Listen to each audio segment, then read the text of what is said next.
Today we have special Sunday service with the presence of Swami Yogatmananda ji.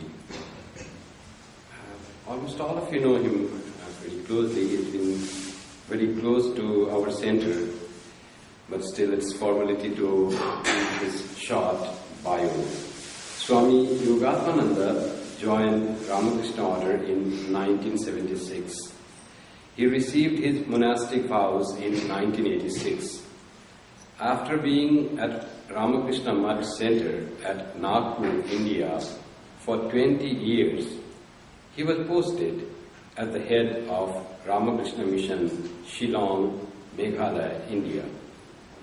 He came to the United States in the summer of 2001 as the minister of the Vedanta Society of Providence. His present responsibilities include conducting Sunday service, weekly study classes, and organizing spiritual retreats. He is invited to preach Vedanta at different places in the United States. Swami Yogatmananda is the Hindu religious affiliate at the Brown University, Providence, Rhode Island, and the Hindu chaplain at the University of Massachusetts, Dartmouth, Massachusetts. Swamiji is my personal friend as well. We joined the order in the same year, had initiation from the same guru, had Brahmacharya and Sannyasa in the same year. And we were together in Belur for 2 years in the training center. So it's a great pleasure for me to have Swamiji here. On our invitation, he kindly agreed to come and give a talk today on Over the Rainbow, which I've heard from the people that it's a very interesting talk.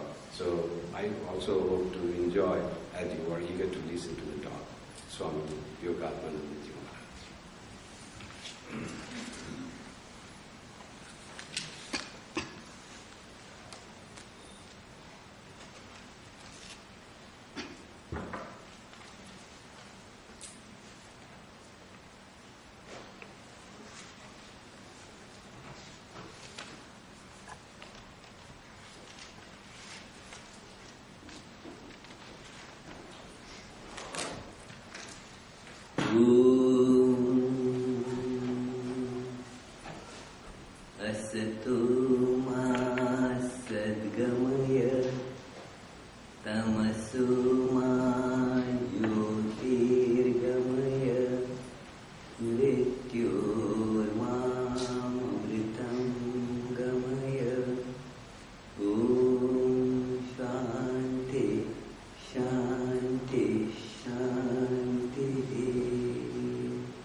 Many thanks, my dear Kripamayanandaji, for the kind invitation and the wonderful hospitality that I am enjoying here.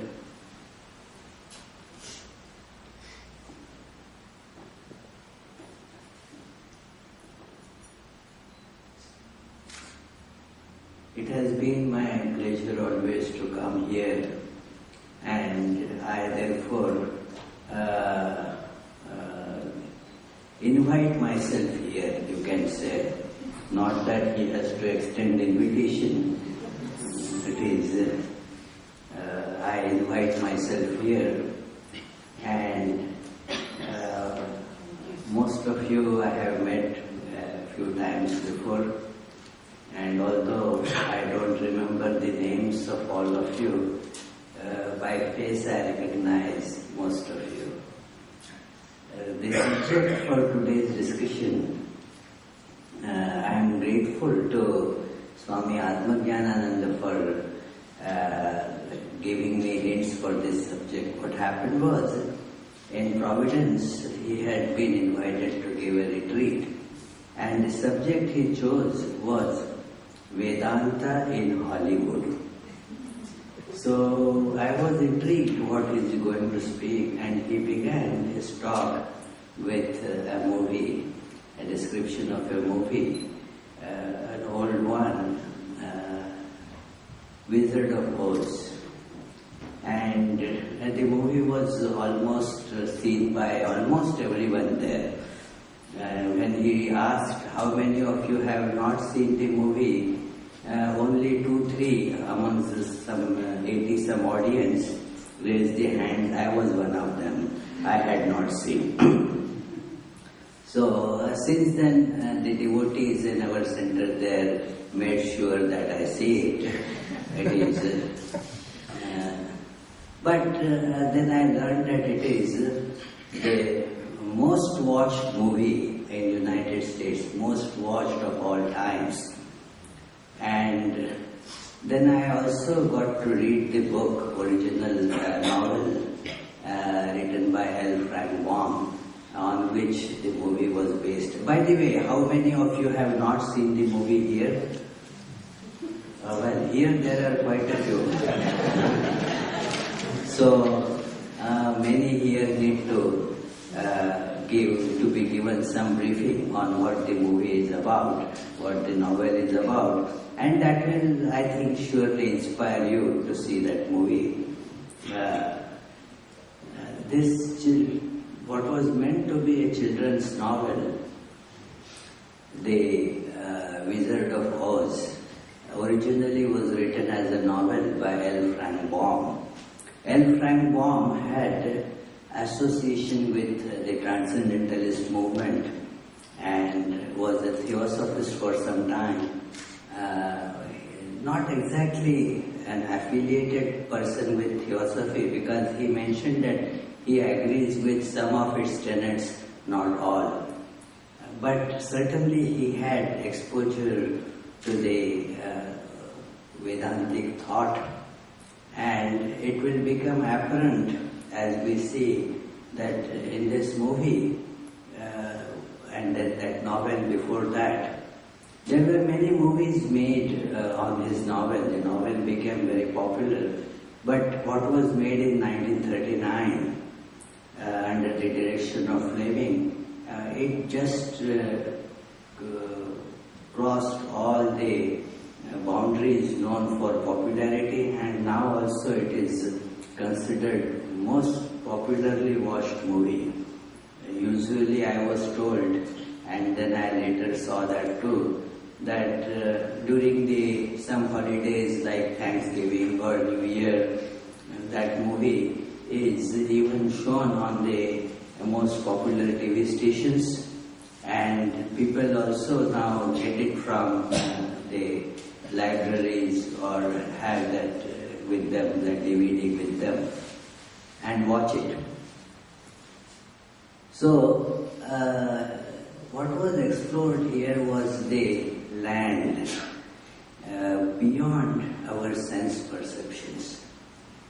The movie that begins at a stage where this little girl, little means about a teenager, about 13-14 years old girl, staying with her uncle and aunt in the most drab neighborhood in Kansas, all farmland, flat land, nothing that is very interesting is going on around, and the girl is feeling terribly depressed and morose.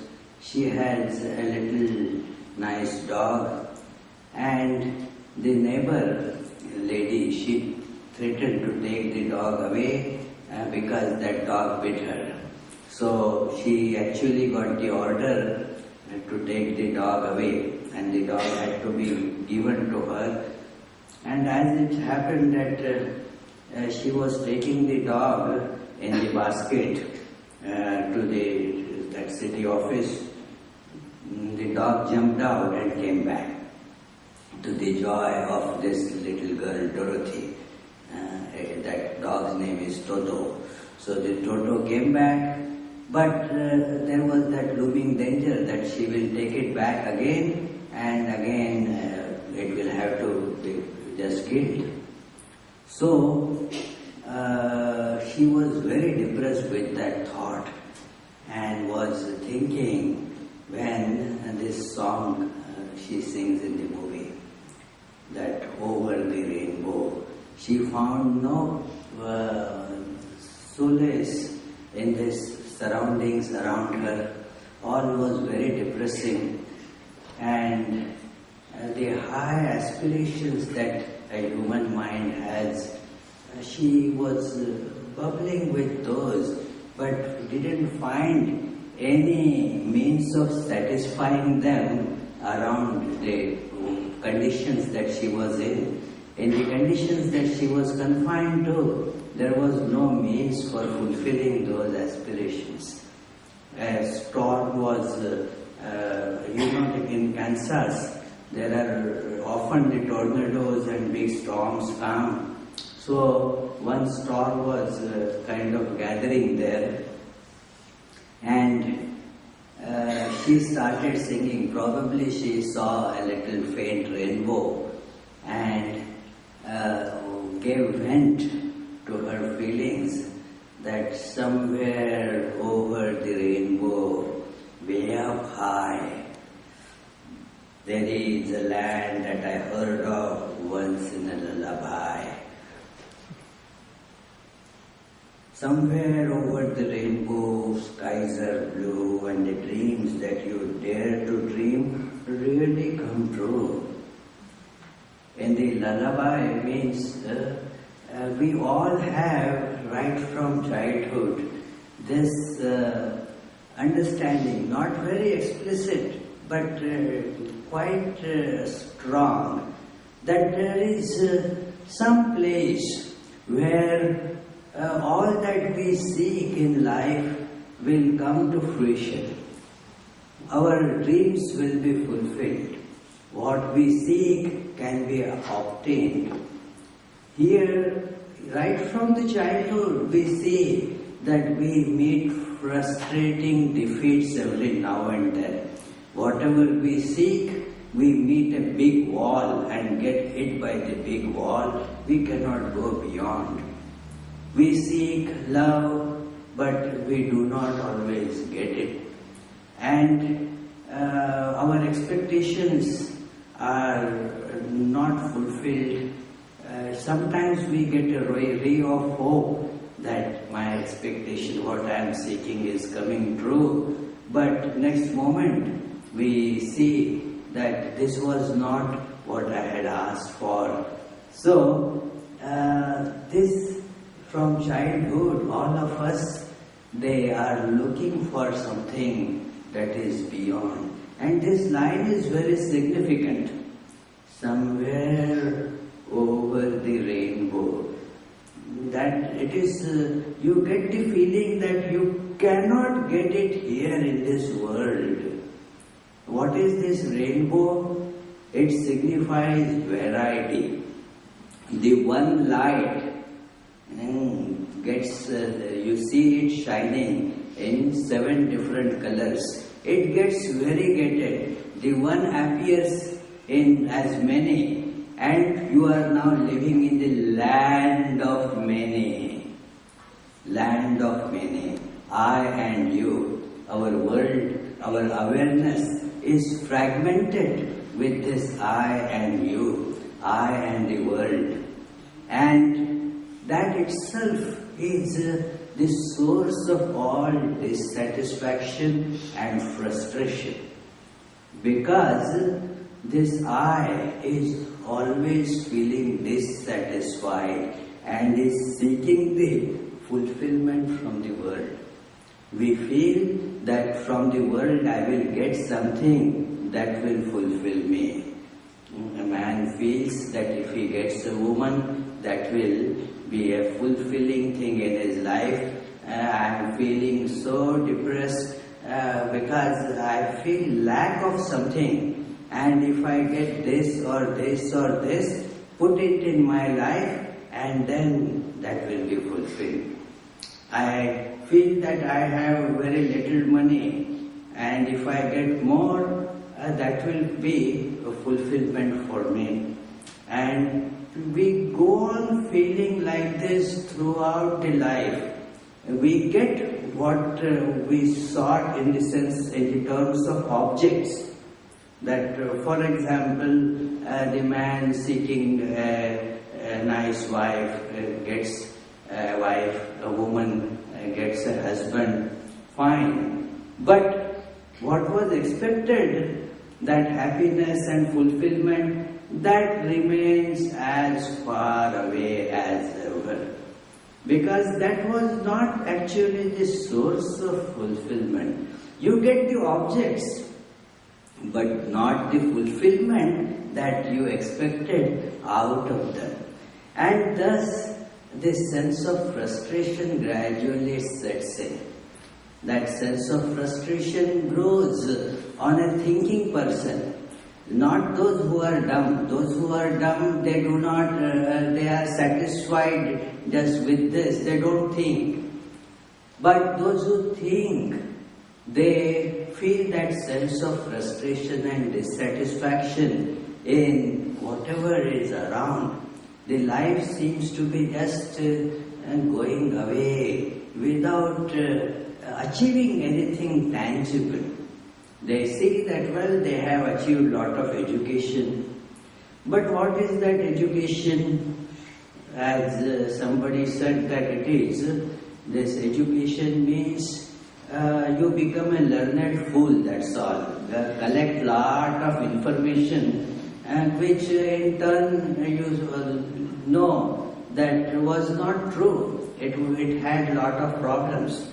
In our medical field, we see this quite often, that what is research done today and tomorrow's research says that that is not right, this was not correct. Those earlier people heard, now we are giving you the right advice. Usually that research again is sponsored by some drug company. So that is again puts a rider on it. You get all this knowledge which you don't know whether it is true or not. As that Stephen Hawking has said in his book, that famous book about that time, brief history of time. He says there that discoveries of science keep on changing. He said, therefore I have a bet with one of my friends that black holes don't exist. Why this bet? Because I have done a lot of research work on black holes. And tomorrow's science, if it proves that black holes never exist, all my research will go down the drain. And in that case, I will have the consolation of winning the bet. So it is an insurance policy of my research, he says. And that it is an insurance of all my research. Because in science, things keep on changing. So that is the nature of knowledge that we have here. So we get degrees, we get lot of knowledge, we learn in universities, we get lot of money, we build big buildings. And yet, when we examine what did I get, the life seems to be just spending days vacant. Nothing tangible, nothing worthwhile, nothing to hold on to. So, the person sees that, feels that dissatisfaction and sees that in this world there is no satisfaction. That dissatisfaction, as it is called by Socrates, a divine dissatisfaction. It is in a way, the womb of progress. If you are not satisfied, if you remain dissatisfied, you don't progress ahead. If you are dissatisfied, then you start moving, trying to find out something better than what you have. So, he therefore used to say that Socrates, dissatisfied is better than a pig satisfied. A pig may be satisfied in the mire that it is rolling in, but Socrates doesn't feel happy about it. So this girl says there that somewhere over the rainbow, where there is no duality, no variety, there is oneness there. If we analyze, we can see that what we crave for in life really is in this oneness. Like love, we seek love in life. Everybody wants to love and to be loved. And just look into this phenomena of love. What is love? It is that feeling of oneness. That you feel that I and my beloved are together as a one entity.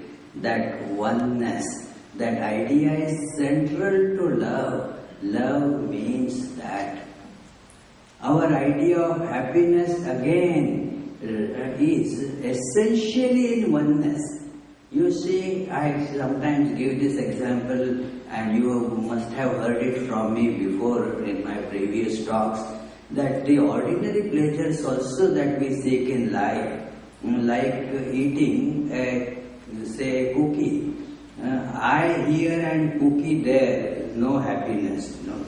When I and cookie, no distance between them, and the cookie merges, becomes one with me, then that you get that happiness. That oneness is the source of happiness. It is source of love, source of happiness. In fact, source of everything that we see in life is in this oneness. And therefore, if we want that, you have to go over the rainbow. It is not available under the rainbow. In this field of variety, where the variety dictates everything, where multiplicity is the law, you cannot get satisfaction. There you want to be the greatest, but you cannot be. We all have the feeling in us that I should become the greatest person. We don't verbalize it because people will call us a fool. It is not considered polite also to say that I am better than you are. But we all have a hidden feeling in us that I should be the best. But in this world of variety, it is impossible. You may become good in something, but that itself means that you cannot be that good in so many other things. You want to be, say, the most famous person in the world, but that fame doesn't last. And the more famous you become, more people start criticizing you. Yogatmananda doesn't get criticized just because not too many people know about Yogatmananda. So why would they waste their energy in criticizing? But say Obama, so many people criticize. Why? Because he is known. When you get known, you have opponents who criticize you.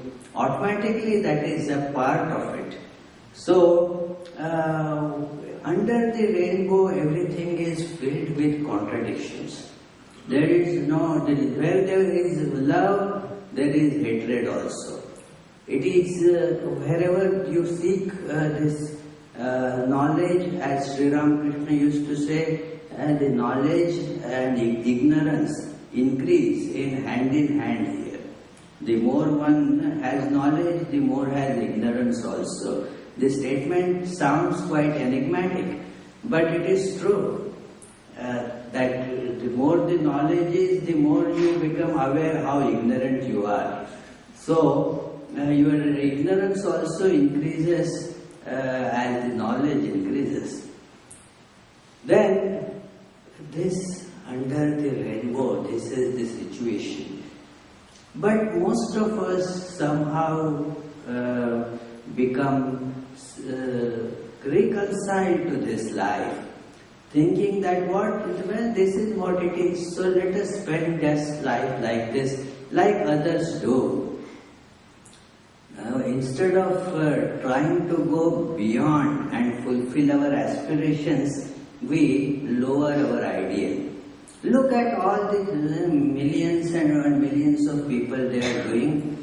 We also lead our life in the same way. Let us be just satisfied what we have. Don't try to go beyond. And don't try to seek anything higher.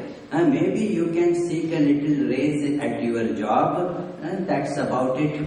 You can keep on telling your wife that and hoping that she will behave better with you next time, or the same thing with the husband or whatever. So it is, you keep on hoping within that range, that nothing, we should not seek any better in this life. This is what we are made for. We philosophize this situation, try to stifle this inner voice, that in the childhood we had this voice.